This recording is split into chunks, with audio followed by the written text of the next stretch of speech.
جی خواتین و حضرات السلام علیکم، میرا نام شہاب کرنی ہے۔ I-95 T V studio Washington سے آپ کی خدمت میں حاضر ہوں۔ حسب معمول حسب وعدہ آج یہاں پر اتوار کی صبح ہے، اور ہم جس ٹاپک پہ آج ہم نے مہمان کو، ہمارے عطا بخاری صاحب کو دعوت دی ہے، ریکویسٹ کی ہے کہ وہ اس ٹاپک پہ بولے، میں آپ کو اسکرین پہ دکھاتا ہوں وہ ٹاپک تاکہ آپ کو اندازہ بھی ہو جائے۔ اور جیسا آپ کو نظر آ رہا ہے خواتین حضرات، توبہ کے اوپر یہ ہمارا موضوع ہے، اور صاف لکھا ہوا ہے اردو میں کہ عقیدہ تقدیر کی ماری ہوئی قوم کس طرح زندہ رہ سکتی ہے، اور اس کے نیچے نوٹ بھی ہے کہ یہ وہ مذہبی توبہ نہیں ہے، یعنی اللہ میری یا اللہ میری توبہ، بلکہ اس کے اوپر ہم گفتگو کا آغاز کریں گے، اور عطا بخاری صاحب ایکسپینڈ کریں گے اس کانورسیشن کو۔ ویلکم ٹو مائی اسٹوڈیو بخاری صاحب، کیسے ہیں آپ؟ جی اللہ کا شکر، ٹھیک ٹھاک۔ آپ سنائیں سر، ٹھیک ہے؟ بس سب تو میں نے انٹروڈکشن میں دکھا بھی دیا، کہہ بھی دیا، تو آپ بتائیے آپ توبہ کو کس طرح لیتے ہیں؟ تو اس میں ہم دیکھیں گے کہ قرآن کریم کی روح سے توبہ کیا چیز ہے، قرآن کریم کی ایجوکیشن کیا ہے اس سلسلے میں۔ تو سب سے پہلے ہم ڈیفائن کرتے ہیں کہ یہ جو عربک ورڈ ہے توبہ کا، اس کے میننگ کیا ہے، اور قرآن اس کے کیا سٹیپ بتاتا ہے، کتنے سٹیپ میں یہ توبہ جو ہے یہ پروسیس پورا ہوتا ہے۔ تو یہ جو توبہ ہے، یہ تابہ لفظ ہے، اس کا جو روٹ ورڈ ہے وہ تے واو بے۔ تو توبہ کسی عمل سے واپسی کا عملی کام ہوتا ہے، یعنی یہ کوئی کہنے سے نہیں ہوتا۔ آپ نے کسی غلط عمل سے خود کو واپس کرنا ہوتا ہے، اور غلط کام کرنے والا اپنے غلط کام کو چھوڑ کر اسے اپنے صحیح عمل سے انڈو کرتا ہے۔ تو یہ اس کے اندر سارا ایکٹیویزم ہے، انڈو کرے گا اپنے عمل سے۔ تو توبہ کی 3 بیسک اسٹیپس قرآن نے بتائے ہیں۔ تو وہ کیا ہے؟ پہلا اسٹیپ کیا ہے کہ غلطی کا جیسے ہی احساس ہو تو اس کا اعتراف کیا جائے، کانفیس کیا جائے کہ غلطی ہوئی ہے، رسپانسبلٹی آن کی جائے، اور اس کے بعد پھر غلطی کو فوراً چھوڑا جائے، گیو اپ کیا جائے۔ یہ دوسرا سٹیپ ہے۔ اور تیسرا سٹیپ ہے اصلاح کرنا، کہ اصلاح کی جائے، ریکٹیفیکیشن کا عمل کیا جائے، کوریکشن کی جائے، اور پھر کمپنسیشن بھی کی جائے۔ یہ 3 اسٹیپ ہیں جو بنیادی طور پر ہیں۔ اب یہ دیکھیں اس کے اندر قرآن کریم کیا کہتا ہے، ہم اس کو صرف 2 آیات یہاں پر پیش کریں گے جس سے چیز واضح ہو جاتی ہے۔ وہ کہتا ہے کہ اِلَّا الَّذِينَ تَابُوا، کہتا ہے کہ غلطی کا احساس ہونے کے بعد اگر وہ لوگ اس مقام پر واپس آ جائیں جہاں سے غلط سمت کی طرف ان کے قدم اٹھے تھے، تو یہ ایک سٹیپ ہو گیا۔ آگے پھر کرنا کیا ہے؟ آگے کہتا ہے کہ وَأَصْلَحُوا، کہتا ہے کہ پھر صحیح راستے پر چل پڑیں اور اپنے عمل سے نظام کو اسٹیبلش کریں، جس کی اقدار، جس کے قوانین قرآن کے اندر دیے گئے ہیں۔ اور اس کے بعد وہ کہتا ہے تیسرا سٹیپ وَبَيَّنُوا، کہتا ہے کہ اور اس نظام اور اس کی افادیت یعنی یوٹیلیٹی کو واضح طور پر دنیا کے سامنے لے کر آئیں۔ یعنی یہ جو توبہ کا عمل ہے کوئی ایبسٹریکٹ چیز نہیں ہے کہ وہ نظر نہ آئے، وہ کنکریٹ ہے، نظر آتی ہے کہ آپ نے کچھ توبہ کا عمل کیا ہے۔ اور وہ جو جب آپ کریکشن کرتے ہیں تو پھر اس کے بعد جب آپ کمپنسیشن کرتے ہیں، اصلاح کرتے ہیں، تو مداوع کرتے ہیں، تو پھر وہ چیز نظر آتی ہے معاشرے میں۔ تو یہاں پر قرآن کریم نے اس کے بعد پھر اس کا نتیجہ بتاتا ہے، کہ کہتا ہے کہ جب یہ توبہ کے 3 اسٹیپ کرو گے تو پھر کیا ہوگا نتیجہ میں؟ کہتا ہے کہ فَأُولَٰئِکَ أَتُوبُ عَلَيْهِمْ، تو پھر اللہ کا جو قانون ہے وہ پھر سے ان کی طرف متوجہ ہو جائے گا۔ تو اس سے وہ قوم دوبارہ پھر کامیابی کی طرف بڑھنے لگ جاتی ہے۔ یہ ہے جی توبہ۔ لیکن مذہب نے تو جو بنائی وہ تو آپ کے سامنے، جیسے آپ نے خود بتا دیا۔ اسی طرح دوسری جگہ پر وہ کہتا ہے کہ فَمَن تَابَ مِن بَعْدِ ظُلْمِهِ وَأَصْلَحَ، جو کوئی غلط عمل چھوڑ کر صحیح عمل اختیار کرے اور اپنی اصلاح کر لے، ریکٹیفیکیشن کر لے، تو جو کوئی اس طرح سے کرتا ہے تو کہتا ہے کہ فَإِنَّ اللَّهَ يَتُوبُ عَلَيْهِ، تو پھر اللہ کا قانون اس کی طرف متوجہ ہو جاتا ہے اور آگے پھر وہ یہاں پر بھی وہ بتا رہا ہے کہ نتیجہ کیا ہوتا ہے، ان اللہ غفور الرحیم. یہ غفور کا مطلب ہوتا ہے پروٹیکشن دینے والا، اور رحیم کا مطلب ہوتا ہے نوریشنگ اور ڈیولپمنٹ دینے والا. تو کہتا ہے پھر پروٹیکشن بھی ملے گی اللہ کے قانون کی روح سے، اور تمہیں ڈیولپمنٹ بھی ملے گی. تو یہ اس کا نتیجہ قرآن نے بتایا. اس سے آپ یہ دیکھیں کہ اللہ تعالیٰ نے اپنے قانون کو ان 2 آیات میں کس طرح سے واضح کیا ہے اور بتایا ہے کہ عمل توبہ کا کیا ہے اور اس کا طریقہ کیا ہے. تو یہ ایک عملی کام ہے جس میں انسان کو اپنی غلطی کا اعتراف کرنا ہوتا ہے. مسلم قوم سب سے زیادہ عقیدہ تقدیر پر ایمان رکھتی ہے ہمارے جیسے پاکستان میں.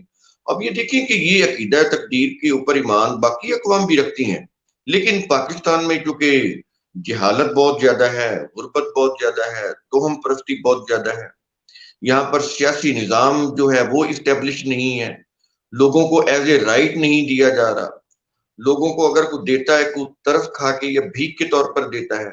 تو اس طرح سے اس قوم کی جو حالت ہے وہ بڑی ہی اخلاقی طور پر خراب ہے، انسانی سطح سے بہت نیچے گری ہوئی ہے. یہ حال ہے، انسانوں کے ساتھ کوئی رسپیکٹ کا معاملہ نہیں کیا جا رہا. تو اس سے یہ قوم جو ہے وہ یہی سمجھ رہی ہے کہ شاید ہماری قسمت میں ایسا لکھا ہوا ہے. تو قسمت میں نہیں لکھا ہوا، ان سے غلطیاں سرزد ہو رہی ہیں جیسا کہ ہم نے قرآن کی روح سے بتایا ہے. تو یہ بات نہیں ہے کہ وہی ہوتا ہے جو منظور خدا ہوتا ہے یا اللہ کے حکم کے بغیر پتہ بھی نہیں ہلتا. بالکل اللہ نے انسانوں کو ارادہ اور اختیار دیا ہوا ہے، عقل و فکر دی ہوئی ہے، سوچنے سمجھنے کے لیے، کام کرنے کے لیے ہاتھ پاؤں دیے ہوئے ہیں، پلاننگ کرنے کے لیے، مینجمنٹ کرنے کے لیے انٹلیکٹ دیا ہوا ہے. تو جو قومیں ان سے کام نہیں لیتی، مذہب پرستی میں ہی رہتی ہیں اور یہی کہتی رہتی ہیں کہ ہمارے تو مقدر میں اللہ نے لکھا، تو پھر ان کے حصے میں سوائے ذلت کے، رسوائی کے اور کچھ نہیں آتا. تو قرآن کریم جو ہے یہ انسانوں کو رسپانسیبل بناتا ہے، ایکٹیویزم کی تعلیم دیتا ہے. اس کے اندر بنیادی جو قرآن سارا کا سارا اگر آپ اس کو اسٹڈی کریں تو وہ ایکٹیویزم کی طرف آتا ہے اور فوکس کرتا ہے کہ انسانوں سے غلطی ہو سکتی ہے، یہ کوئی بری بات نہیں ہے، ہو جاتی ہے، یہ کوئی بہت بڑی بات نہیں ہے. اصل بات یہ ہے کہ غلطی کو تسلیم کیا جائے اور خود کو ریکٹیفائی کیا جائے. تو اب یہ جو عقیدے کی ماری ہوئی قوم ہے اس کے لیے حل کیا ہے، یہ بہت ضروری. یہ تو ایک نیگیٹو چیز ہے نا کہ یہ نقصان ہو رہا ہے، وہ نقصان ہو رہا ہے. قرآن کریم اس کا حل کیا دیتا ہے یا اس کے قوانین کی روح سے حل کیا ہے. تو جب کوئی قوم عقل و فکر سے کام نہیں لیتی، شخصیت پرستی میں، روایت پرستی میں، عقیدت اور تقلید اور عقیدہ تقدیر کو میں ہی مبتلا ہے، اس کو نہیں چھوڑتی، تو اس کے لیے پھر یہ پرابلم ہے. اگر یہ ان چیزوں کو وہ چھوڑ دے تو وہ پھر پروگرس کر سکتی ہے. یہ اس کے لیے حل ہے کہ وہ ایسے عقائد کو جو قرآن کے بھی خلاف ہیں اور جو سائنس کے بھی خلاف ہیں، عملی جو مشاہدات ہیں، تجربات ہیں، ان کے بھی خلاف ہیں، تو ان کو وہ چھوڑے، گیو اپ کرے. تو اس کے بعد پھر اس کے ساتھ جو ہے بہتری کا معاملہ ہوگا. پاکستانی قوم کی اب ہم موجودہ حالات پہ آتے ہیں. یہ ایک جنرل بنیادی اصول ہے جو ہم نے بتایا. پاکستانی قوم کی سب سے بڑی غلطی اپنے قائد، اپنے محسن، اپنے نجات دہندہ، پاکستان کی فاؤنڈر قائد اعظم کے مشن سے بے وفائی ہے. سب سے بڑی غلطی شروع سے جو اس ملک میں ہوئی وہ یہی ہوئی کہ جب یہ ملک مرز وجود میں آیا تو جس نے اس کو آزادی دلائی، اس قوم کو ایک فاؤنڈیشن، ملک کی فاؤنڈیشن بنائی، تو وہ اس نے جو آئیڈیالوجی اس کے لیے تجویز کی تھی، اس کے کانسٹیٹیوشن کے لیے، تو وہ اس آئیڈیالوجی سے انہوں نے منہ موڑ کے انہوں نے پھر اپنے مفاد پرستی کے لیے کانسٹیٹیوشن بنایا. اس میں پھر کیا ہوا کہ یہ قوم جو ہے دن بدن نقصان میں جا رہی، دن بدن یہ قوم جو ہے وہ پستی کی طرف جا رہی ہے، آگے نہیں بڑھ رہی. تو یہ معاملات اس طرح سے چلتے جا رہے ہیں. تو اس میں پھر کیا ہے کہ حل یہ ہے کہ Pakistan constitution must be according to the ideology of its founder Quaid Azam. یہ ایک چھوٹی سی بات ہے لیکن بہت بڑی بنیادی بات ہے. جب تک یہ نہیں ہوتا اس وقت تک کوئی سلوشن نہیں ہے. اور قائد اعظم جیسا کہ ہم نے اس کے اوپر ایک ویڈیو کیا تھا، بتایا تھا کہ Quaid Azam absolutely book of اللہ کو کانسٹیٹیوشن کی بیس رکھنا چاہتے تھے، ایبسولوٹلی بک آف اللہ کے اوپر کانسٹیٹیوشن کی بیس رکھنا چاہتے تھے۔ انہوں نے اپنے مفاد کے لیے کیا کیا کہ اس سے اوائڈ کیا، اس کی وائلیشن کی۔ اس کا نتیجہ کیا ہوا؟ جب وہ اپنی مرضی کے انہوں نے کانسٹیٹیوشن بنائے، اس بک کو ایبسولوٹ حیثیت نہ دی بک آف اللہ کو، تو پھر اس ملک میں ڈکٹیٹرشپ بھی آئی، اس ملک میں تھیوکریسی بھی آ گئی، یہ جو پریسٹ ہوڈ کی تھیوکریسی وہ بھی آئی، اور اس نے آپ یہ دیکھ لیں پوری دنیا میں پاکستان کو بدنام کر رکھا ہے، ایکسٹریمزم پیدا کر دیا، جہاد کے نام کے اوپر ایکسٹریمزم پیدا کر دیا، پوری دنیا میں یہ ٹیررسٹ مشہور ہوگی، ایف اے ٹی ایف میں یہ گرے لسٹ میں پاکستان پڑ گیا۔ یہ سارے معاملات یہ اس طرح سے ہو رہے ہیں۔ تو اس میں بنیادی جو چیز جو غلطی ہوئی وہ یہی تھی، اگر یہ شروع سے اس کا کانسٹیٹیوشن اسی طرح بنا دیا جاتا جس طرح کے قائد اعظم کی آئیڈیالوجی تھی، تو آج یہ دن ہمیں دیکھنا نصیب نہیں ہونے تھے، آج ہم آگے بڑھ رہے ہوتے۔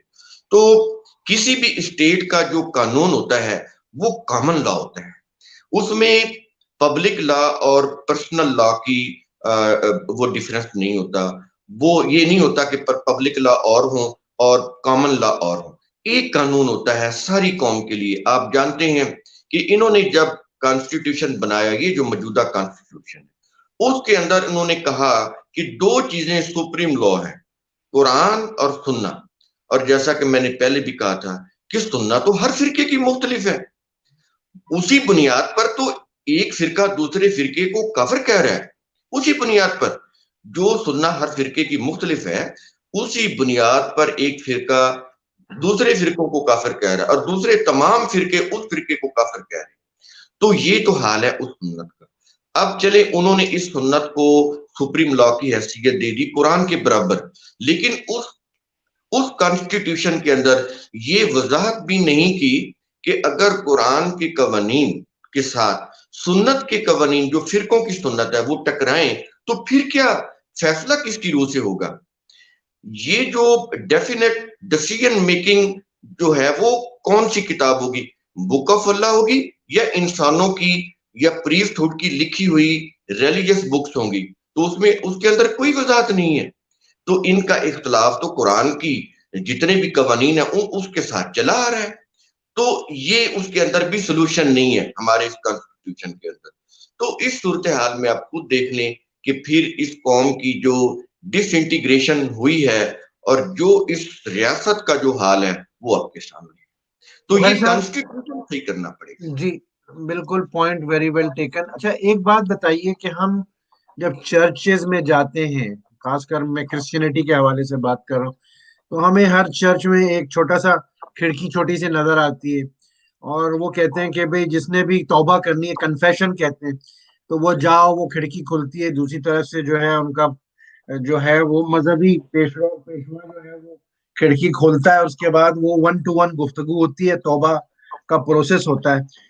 اسلام میں کیا کوئی پروسیس ہے کہ اگر مجھ سے کوئی گناہ ہوا ہے، مجھ سے کوئی غلطی ہوئی ہے، میری توبہ میں کہاں جا کے توبہ کروں گا اور میری کہاں قبول ہوگی؟ میں نے ابھی بتایا، دیکھیں انڈیویجولی سطح کے اوپر تو آپ جب بھی کوئی ایرر کریں گے، غلط کام کریں گے، تو آپ کو جیسے احساس ہو تو اس کے اوپر آپ کو رک جانا چاہیے، رک کر آپ کو واپس صحیح جگہ پہ آنا چاہیے جہاں سے آپ سے غلطی ہوئی تھی۔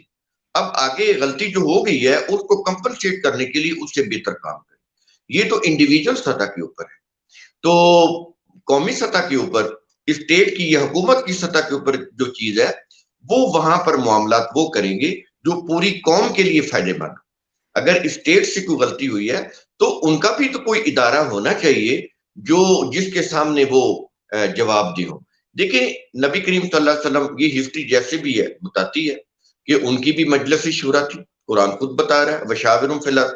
اور آگے یہ دیکھیں، یہ جو نبی کریم صلی اللہ علیہ وسلم کے بعد جو صحابہ کرام کی حکومت آئی ہے، صدیق رضی اللہ عنہ یا عمر رضی اللہ عنہ، وہاں پر تو باقاعدہ ان کے ہاں ارباب حل و عقد اس کو بولتے ہیں، آج اس کو آپ پارلیمنٹ کا نام دے لیں۔ تو یہ تو الفاظ کے ڈیفرنس ہیں۔ یہ پارلیمنٹ تو ان کے دور میں بھی قائم تھی، وہاں پر بیٹھ کر ڈسکشنز ہوتی تھی کہ کون سے جو قومی امور ہیں وہ کس طرح سے ان کو طے کیا جائے۔ کہ اس سے قوم اور ملک کو زیادہ سے زیادہ فائدہ ہو سکتا ہے، ریسورسز بھی کم استعمال ہوں، یوٹیلیٹی بھی زیادہ ہو. تو یہ ڈسکشنز ہوتی تھیں ان کے وہ ارباب حل وقت کی، جو ان کی جو کیبنٹ ہوتی تھی. تو آج ہمارے ہاں اس کو پارلیمنٹ کا نام دیا جاتا ہے. تو اس دور میں یہ چیزیں تھی. تو یہ تو ایسے ہی ہیں، تو چیزیں سامنے لائی جاتی ہیں، ڈسکشن کی جاتی ہے. تو کہنے کا مطلب بخاری صاحب یہ ہے کہ پروسیس وہ پرسکرائب بھی ہے، ڈسکرائب بھی ہے، اسلامی روایت کے حساب سے بھی ہے، قرآن کے حساب سے بھی، جو جنرل براڈ گائیڈ لائنز ہیں. لیکن جی پروسیس کا ہونا اور پروسیس کا ٹرانسپیرنٹ اوپن ہونا دوسری بات ہے، اور اس پروسیس کا امپلیمنٹیشن تیسری بات. تو ہمارے یہاں تینوں چیزوں میں ڈسکنیکٹ نظر آ رہا ہے معاشرے میں، یہ آپ جی کہنا چاہ رہے جی بالکل. دیکھیے، سب سے پہلے تو اس ملک کے آئین کے ساتھ کھلواڑ کیا گیا. جو اس کا فاؤنڈر تھا، انہوں نے اس کو وہ اس کے جتنی بھی آئیڈیالوجی ہے اس کو ایک طرف رکھ دیا اپنے پرسنل انٹرسٹ کے لیے. پولیٹیکل پارٹیز نے اپنا، ان کا پرسنل انٹرسٹ تھا، ریلیجس پارٹیز کا اپنا پرسنل انٹرسٹ تھا. دیکھیں، قرآن کریم کے رولز اگر آپ امپلیمنٹ کر دیتے ہیں تو اس میں تو کوئی بھی رولر جو جماعت ہے وہ پرسنل مفاد لے ہی نہیں سکتی. وہ تو ایگزیکٹو باڈی ہے، اس سے ہٹ کر تو وہ عام آدمی کی طرح ہوتی ہے. اور اس کی ایگزامپل عمر رضی اللہ عنہ اور آگے سارے جتنے بھی، وہ تو نظر آتی ہیں، ہسٹری کے اندر بھی نظر آتی ہیں. اور وہ کہتے تھے کہ حکومت ہوتی کیا ہے. یہ عمر رضی اللہ عنہ کہا تھا. انہوں نے کہا میں لمبا چوڑا حساب کتاب نہیں جانتا، میں تو یہ جانتا ہوں کہ حکومت کیا ہوتی ہے. سوال کیا گیا تھا ان سے، انہوں نے کہا کہ مجھ سے جو حکومت ہے وہ یہ ہے کہ میں نے لیا کہاں سے ہے اور میں نے دیا کہاں پہ ہے، اور پیچھے اسٹیٹ کے پاس جو خزانے میں کیا بچا ہوا ہے. یہ ہے جی حکومت. تو بخاری صاحب یہ بتائیے کہ اب 74 سال ہو گئے پاکستان کی طرف آتے ہیں، توبہ کی طرف آتے ہیں. جی بڑی بڑی غلطیاں ہوئی ہیں بقول آپ کے کہ بھئی ہر لیول کے اوپر جو ہے ہم نے غلطیاں کی ہیں. ہم نے نہ صرف ڈیویٹ کیا ہے جو فاؤنڈنگ پرنسپل تھے یا فاؤنڈر آف دی نیشن کے جو اصول تھے، ان کو تو ہم نے بہت زیادہ کرپٹ اور پولوٹ کر دیا، کچھ کا کچھ بتا رہے ہیں. اس کے علاوہ جس کے نام پہ یا کہتے ہیں سو کالڈ کہ جی مذہب کے نام پہ بنا یہ ملک، وچ آئی ڈونٹ بلیو کہ پریکٹس ہو رہا ہے، تو ان کی جو روایات تھیں یا جو ہماری ڈائریکشنز تھی قرآن کی، ہم نے غلطیاں کری ہیں 74 سال میں، اور اس کا ہم نے خمیازہ بھی بھگتا ہے مختلف شکلوں میں.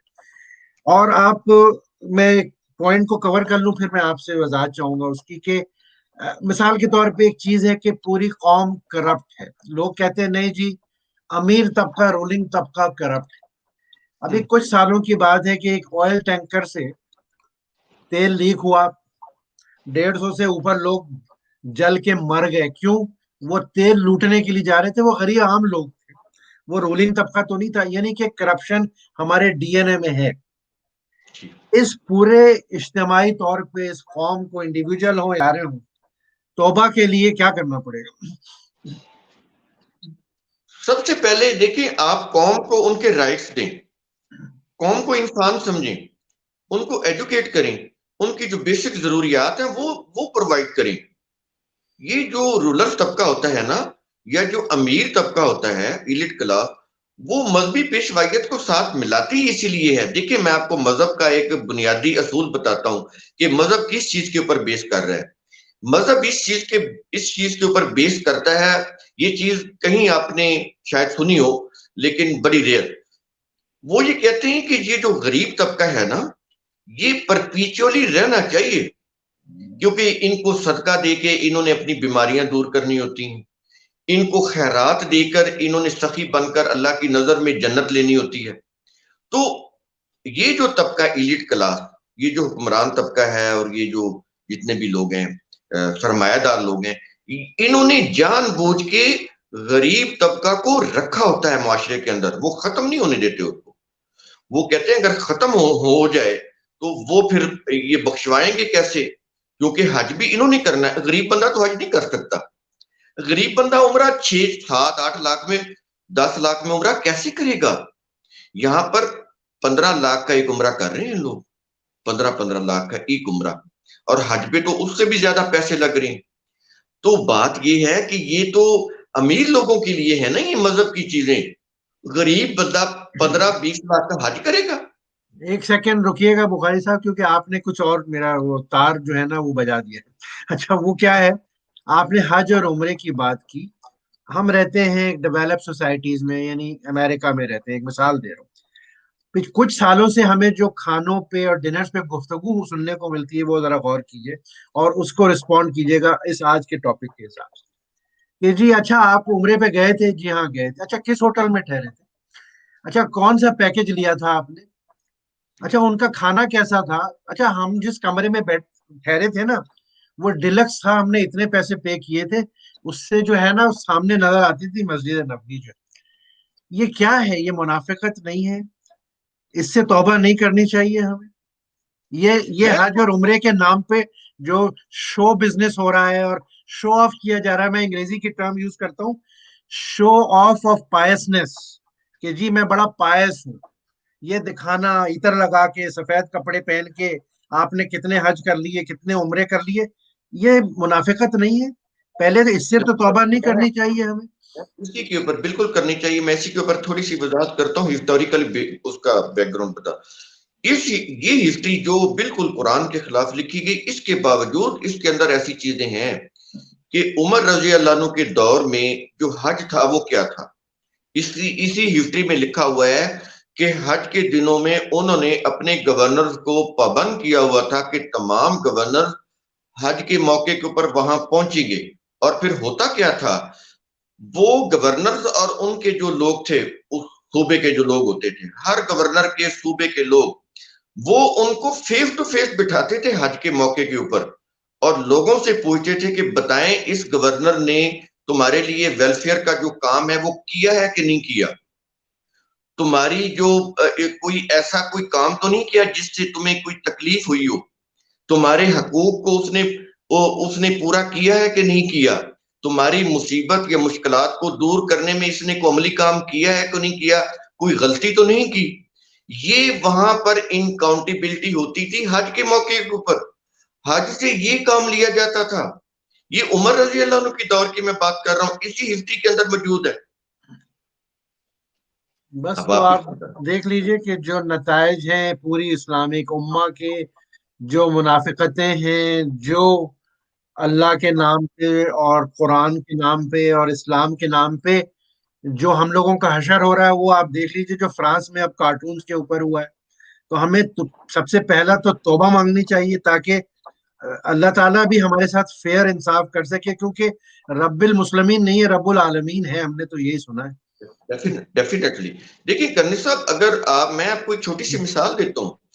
اگر بازار کے اندر کوئی بندہ سب سٹینڈرڈ چیز بیچ رہا ہے، کھانے پینے کی کوئی چیز بیچ رہا ہے، وہ سب سٹینڈرڈ ہے، وہ ڈکے ہو گئی ہے یا سب سٹینڈرڈ ہے، اس کو وہ موجود ہے بازار میں ہے، اب لوگ اس کو پرچیز کر رہے ہیں، اگر اس کے کھانے سے لوگوں کو فوڈ پوائزننگ ہو رہی ہے، تو اگر اس کے ساتھ احتجاج کیا جائے کہ اس چیز کے اوپر پابندی لگائی جائے کہ یہ سب سٹینڈرڈ چیز نہ بیچی جائے، مارکیٹ میں نہ لائی جائے، اب ہم کیا کریں کہ اس سب سٹینڈرڈ چیز کو اپنی جگہ پہ رکھیں کہ وہ بیچتا رہے، لیکن جو لوگ اس کے خلاف شکایت کریں آپ انہیں کو کہنا شروع کر دیں کہ تم غلط ہو۔ یہ جو چیزیں ہو رہی ہیں، یہ بلاسفیمی میں یہی ہو رہی ہیں۔ وہ جو ہمارے لٹریچر کے اندر جو چیزیں ہیں، جہاں سے وہ میٹیریل اٹھا کے وہ چیزیں بنا رہے ہیں، یہ اپنی ان چیزوں کو نہیں چھیڑ رہے، اس کو انہوں نے اسی طرح رکھا ہوا ہے، سلیبس میں شامل کیا ہوا ہے، اور اگر وہ بناتے ہیں تو وہ یہ کہتے ہیں کہ جی انہوں نے یہ کر دیا۔ تو ہم نے تو یہی کہیں گے کہ یہ توبہ کریں، اور توبہ یہی ہے کہ اس سلیبس کو ریویو کریں، آپ حکومتی سطح کے اوپر عدالتوں کے ججز بٹھایا جائے، کمیشن بٹھایا جائے، وہ دیکھیں ان کتابوں کے اندر کہ کیا مٹیریل ہے۔ اگر واقعی ایسی چیزیں ہیں جو بلاسفیمی کا باعث بن رہی ہیں، جو پوری دنیا میں مسلمانوں کے اوپر ہنسی کا باعث بن رہی ہیں، نبی کریم صلی اللہ علیہ وسلم جو انتہائی پاکیزہ ترین شخصیت تھے ان کے اوپر کو انگلی اٹھائی جا رہی ہے، تو ان کے خلاف اگر یہ مواد ہے تو نکالنا چاہیے۔ یہ اس لیے نہیں نکالنے دے رہے کہ اس کے اوپر ان کی فرقوں کی بنیاد ہے، ان کو اپنے فرقے پیارے ہیں، نبی کریم صلی اللہ علیہ وسلم کی جو ناموس ہے وہ پیاری نہیں. اگر ان کو نبی کریم صلی اللہ علیہ وسلم کی ناموس پیاری ہو تو وہ پھر جتنا بھی میٹیریل ہے اس کو وہ انڈو کر دیں, نکال دیں, نہیں کریں گے وہ. تو یہ چیزیں اس طرح سے ہیں, اس کے اوپر بھی توبہ کرنی چاہیے. یہ ہے توبہ. بہت اچھی بات. جی بخاری صاحب, بس ہمارا وقت جو ہے ختم ہوا چاہتا ہے. بخاری صاحب, وہ آپ کا حسب معمول بہت شکریہ. انشاءاللہ اگلے اتوار کو ایک نئے ٹاپک کے ساتھ آپ کے ساتھ حاضر ہوں گے. خواتین و حضرات, بس آخری جملہ میرا یہ ہے کہ جو بخاری صاحب نے فرمایا, توبہ کے حوالے سے ایکسپینڈ کیا, قرآن اور سنت اور مذہب اور تاریخ کے حوالے سے, اب بھی موقع ہے کہ 74 سال میں کم سے کم پاکستان میں so called Islamic republic of Pakistan یا تازہ ترین نعرہ مدینہ کی ریاست, ہم انڈیویجولی, اداروں کے لیول پہ اور من حیث القوم اپنی غلطیوں کو دیکھیں, توبہ کریں, تاکہ ہم آگے جا سکیں. اگر نہیں کریں گے تو پھر بہت سے حادثات ہوتے رہیں گے اور ہم تباہی کی طرف بڑھیں گے. آگے جانے کا یہ راستہ نہیں ہے. بخاری صاحب, آپ کا بہت شکریہ. انشاءاللہ اگلے ہفتے آپ کے ساتھ پھر حاضر ہوں گے. Thank you sir.